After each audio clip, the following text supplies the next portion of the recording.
রবের দরবারে পয়গম্বর হযরত ইউনূস ডাকতে শুরু করলেন, আল্লাহ ইলাহা ইল্লা আনতা সুবহানাকা ইন্নী কুনতু মিনাজ জালিমিন।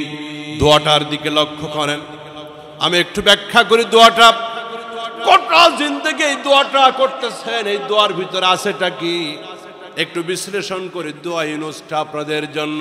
আল্লাহর নবী বলেন, বিপদগ্রস্ত হয়ে মুসিবতে পড়ে আল্লাহর কোন বান্দা বান্দি হযরত ইউনূস আলাইহিস সালাম যে দোয়া করেছিলেন, ওই দোয়া আল্লাহর কোন বান্দা বান্দি যদি করতে পারে, রব্বুল আলামিন তার বিপদ পেরেশানি দূর করে দিবেন। হযরত ইউনূস তিনি কি বললেন দোয়ার ভিতরে? পয়গম্বর বললেন, আল্লাহ ইলাহা ইল্লা আনতা।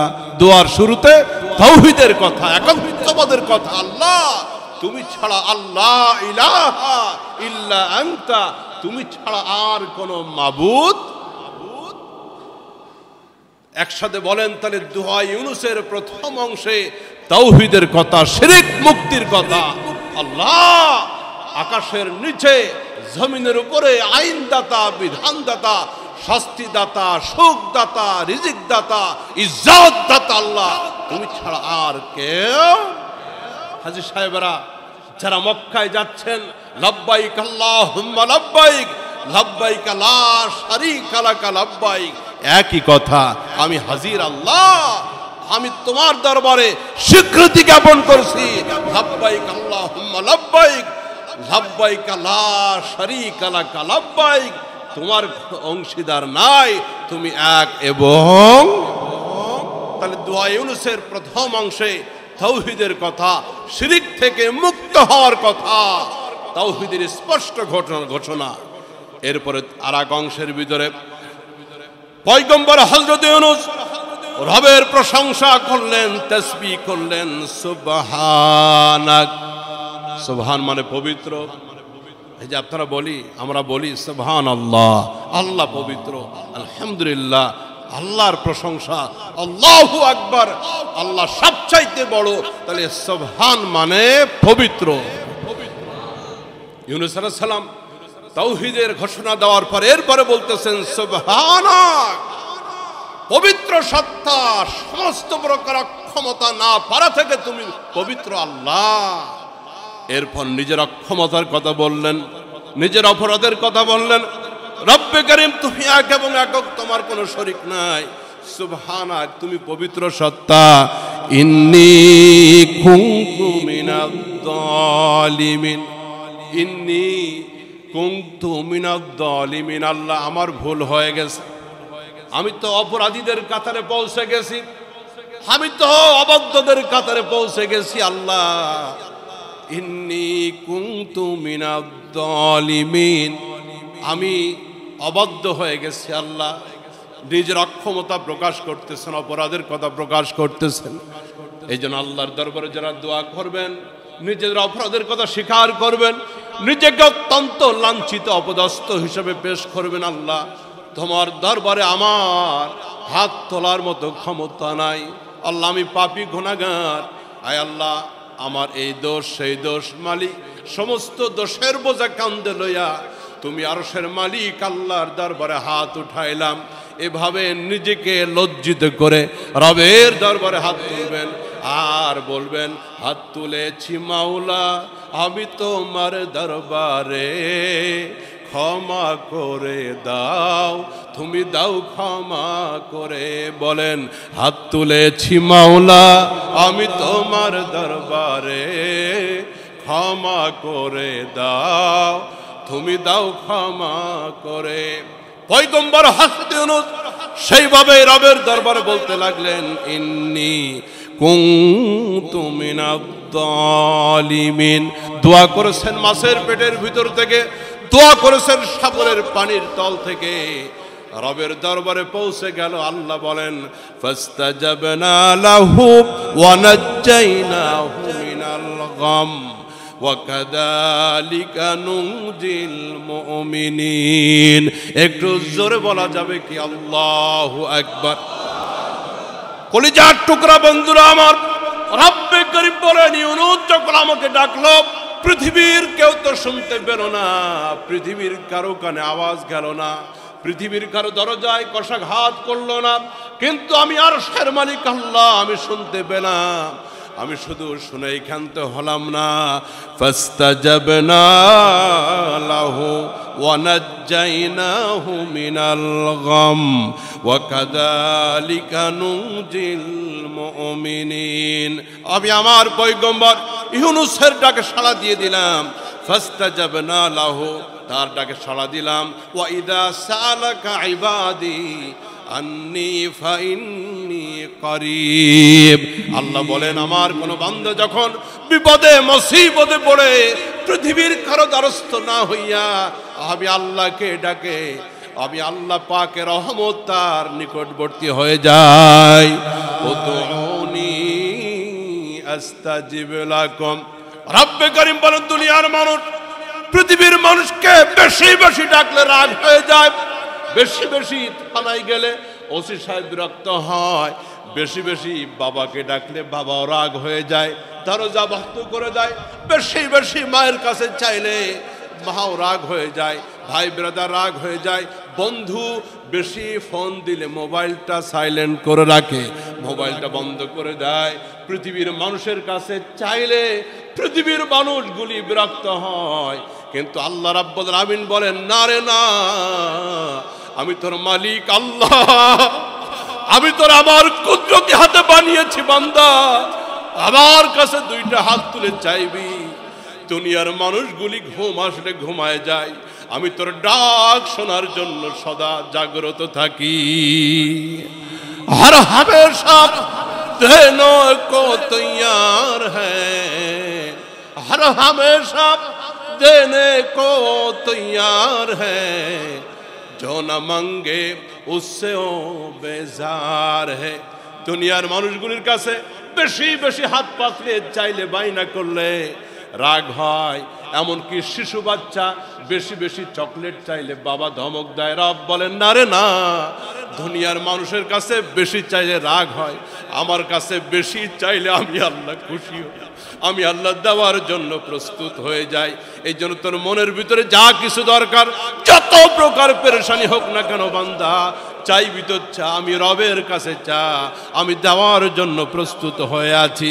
ইউনুসের ডাকে আমি সাড়া দিয়ে দিলাম, শুধুমাত্র আমি আল্লাহ সাড়া দিলাম না, আল্লাহ বলেন ওয়া কাযালিকা নুজিল মুমিনিন, ইউনুসকে আমি পেরেশানি মুক্ত করলাম। ওয়া কাযালিকা নুজিল মুমিনিন। ওরে পৃথিবীর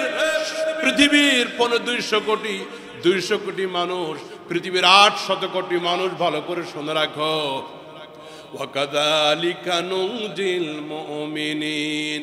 আমি আল্লাহ শুধু ইউনুসের ডাকে সাড়া দিলাম এই নয়, ওয়া কাযালিকা নুজিল মুমিনিন। কোন ইমানদার মুমিন পেরেশানগ্রস্ত হয়ে বিপদগ্রস্ত হয়ে আমাকে যদি ডাক দেয় ইউনুসের মতো করে, আমি আল্লাহ তার ডাকেও সাড়া দিব। সূরা আম্বিয়া আয়াত নম্বর 88, সূরা আম্বিয়া আয়াত নম্বর 88। ওয়া কাযালিকা, আর এভাবেই নুজিল মুমিনিন, কোন ইমানদার ডাকলে আমি সাড়া দিবই। সুবহানাল্লাহ। আসেন সাড়াটা দিলেন কিভাবে আল্লাহ। হযরত ইউনূস আলাইহিস সালাম যখন রবকে ডাকলেন, দোয়া মঞ্জুর হয়ে গেল, এবার আল্লাহ পাক তাকে মুক্ত করে দিবেন। আল্লাহ রাব্বুল আলামিন তাকে মুক্ত করে দিবেন, রব তার মুক্তির ব্যবস্থা করে দিলেন। কিভাবে মুক্তির ব্যবস্থা করে দিলেন? আল্লাহ পাক বলেন ফানাবাদনাহু বিল আরাই ওয়া হুয়া সাকিম। ইউনূস নবী মাছের পেটে কতদিন ছিলেন মুফাসসিরদের কাছে মতভেদ আছে। কেউ বলে মাত্র 3 দিন, কেউ বলেন 7 দিন, কেউ বলেন 20 দিন, কোন কোন তাফসিরে লিখতেছে 40 দিন হযরত ইউনূস আলাইহিস সালাম মাছের পেটে আবদ্ধ ছিলেন। এই 40-এর মতটাই বেশি প্রসিদ্ধ। তিনি মাছের পেটে ছিলেন 40 দিন। ইব্রাহিম আলাইহিস সালাম আগুনের ভিতরে ছিল 40 দিন। মূসা আলাইহিস সালাম থুর পর্বতে রবের দরবারে তাওরাত আনতে গিয়ে 3 রোজা পালন করেছেন 40 দিন, এভাবে এক সিল্লা পূরণ করেছে। এই জন্য তাবলীগেও আত্মা হৃদয় জীবনকে পরিবর্তনের জন্য একটা সংক্ষিপ্ত কোর্স, সেটা হলো 40। না, অনেকে আবার ফতোয়া তালাশ করে 40 পাইল থেকে তাবলীগওয়ালারা। 40 আসছে কোরআন থেকে। নবীদেরকে আল্লাহ পাক এভাবে 40 করে পরীক্ষার সম্মুখীন করেছে। এই জন্য তাবলীগে একটা সর্বনিম্ন কোর্স 40 দিন। আল্লাহ পাক বলেন, এবার আমি তার ডাক কবুল করলাম, তার ফরিয়াদ শুনলাম।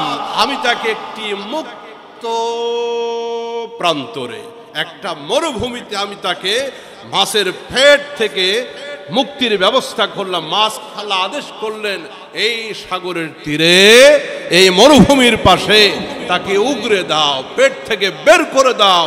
রব্বে কারীম বলেন, আমি তার মুক্তির ব্যবস্থা করে দিলাম। একটি উন্মুক্ত প্রান্তরে তারে আমি ছেড়ে দিলাম। ওহুয়া সাকিম, সে বড়ই দুর্বল, সে বড় অসুস্থ হয়ে গেছে, একেবারে দুর্বল, শিশু বাচ্চার মতো হয়ে গেছে শরীরটা। ওই দেখবেন সবুজ ঘাস, আপনি যদি 10টা দিন এই ঘাস একটা বাটি দিয়ে অথবা একটা পাত্র দিয়ে আলো বাতাস থেকে আলাদা করে রাখেন, ঢেকে রাখেন, তো 10 দিন পরে গিয়ে দেখবেন ঘাস আর সাদা না, ঘাস আর সবুজ নয়, সাদা হয়ে গেছে। ইউনূস আলাইহিস সালাম এতটাই দুর্বল হয়ে গেছেন, শিশু বাচ্চার মতো মাছের পেটের ভিতর আল্লাহ পাক তাকে একটা কয়েদ বানায়া তারে জীবিত রাখছেন, কিন্তু তার শারীরিক দুর্বলতা প্রচন্ড মাত্রায়। আল্লাহ পাক বলেন, আমি তার সুস্থতার ব্যবস্থা করলাম। ওয়া আম্বাতনা আলাইহি শাজারাতাম মিন ইয়াকতিন, একটা লাউ গাছ, কদু গাছ আমি আল্লাহ ইউনূসের উপরে উৎপন্ন করে দিলাম। সুবহানাল্লাহ কয় না? আমার এগুলি কত বড় কুদরত আল্লাহ পাকের। মাছের পেটে 40 দিন, এরপরে উন্মুক্ত প্রান্তরে একটা মরুভূমিতে সমুদ্রের তীরে মাছ তাকে উগরে দিল। এখন সূর্যের আলো লাগতেছে, দুর্বল শরীর, কষ্ট হবে, একটু ছায়ার ব্যবস্থা দরকার। তার গায়ে মাছি পড়বে, মশা পড়বে। আল্লাহ বলেন, আমি আল্লাহ একটা লাউ গাছ, কদু গাছের জন্ম দিলাম। সুবহানাল্লাহ। লাউ গাছকে বলা হয়, কদু গাছকে বলা হয় পরিবেশ দূষণ মুক্তকারী গাছ। লাউ গাছে নাকি মাছি পোকা টোকা বসে না, কারণ বসলে ওই পোকা আর মাছির কাছে যে হুল আছে, কাটা আছে, তার থেকে বেশি কাটা আছে লাউয়ের ডগায়, আছে না? নাই। এই গাছে মাছি এবং মশা পোকা বসে না, বইয়ের কথা, এগুলি কিতাবের ভিতরে আমি পেয়েছি। রব্বে কারীম ইউনূস আলাইহিস সালামকে সংরক্ষণের জন্য, সুরক্ষিত রাখার জন্য একটা লাউ গাছের ব্যবস্থা করে দিলেন। এখানে বলতেছেন, ওয়াম্বাতনা আলাইহি শাজারাতাম মিন ইয়াকতিন, একটা লাউ গাছের ব্যবস্থা, কদু গাছের জন্ম হলো, আমি আল্লাহ উৎপন্ন করে দিলাম। ওয়া আরসালনাহু ইলা মিয়াতি আলফিন আও ইয়াজিদুন। রব্বে কারীম যে মুহূর্তে লাউ গাছ উৎপন্ন করে দিলেন, গাছটা বড় হয়ে গেল, লাউয়ের পাতা চতুর্দিকে এত ঘন হয়ে গেল, ওই লাউ গাছ আল্লাহর পয়গম্বরের জন্য একটা তাবু হয়ে গেল, সূর্য থেকে হেফাজতের জন্য, পোকামাকড় থেকে হেফাজতের জন্য। তাফসীরে কিতাব লিখতেছে, প্রত্যেক দিন সকালবেলা বিকালবেলা পাহাড়িয়া উট আল্লাহর পয়গম্বরকে দুধ পান করিয়ে যায়।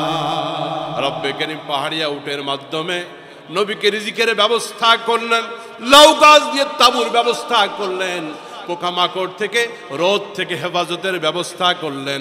এরপরে হযরত ইউনূস যখন সুস্থ হয়ে গেলেন, একটু ঘুম আসলো, তিনি ঘুমিয়ে গেলেন।